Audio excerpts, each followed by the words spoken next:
আপনার অ্যাক্সেসরিজের colour always pick করবেন আপনার স্কিনের আন্ডারটোন অনুযায়ী, এটা খুবই ইম্পর্টেন্ট। না হয় আপনি দেখবেন প্রায় সময় অনেককে সিলভার একটা অ্যাক্সেসরিজ খুব বেটার লাগছে, তবে কেন আপনাকে রাখছে না? We have 3 types of skin undertone.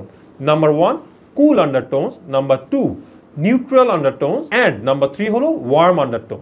আপনার কবজির ভেইনসগুলো আপনি একটা আলোর নিচে গিয়ে দেখবেন, যদি তা নীল বা পার্পেল বর্ণের হয় তার মানে আপনার আছে কুল আন্ডারটোন।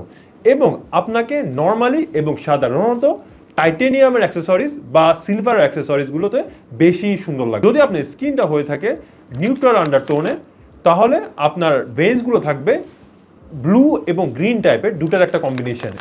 তখন আপনি হলো একটা ব্লেস সিচুয়েশনে আছেন, তখন আপনাকে গোল্ডেন এবং সিলভার দুই ধরনের অ্যাক্সেসরিজই যথেষ্ট ভালো লাগবে, তাও একটু এক্সপেরিমেন্ট করে নেবেন।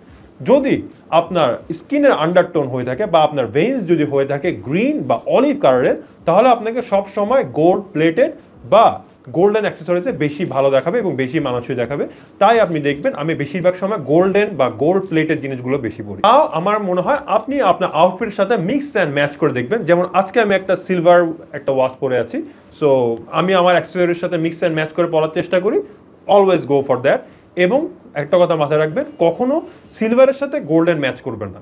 সিলভারের সাথে অলওয়েজ সিলভার, গোল্ডেনের সাথে অলওয়েজ গোল্ডেন, না হয় একটু অড দেখায়।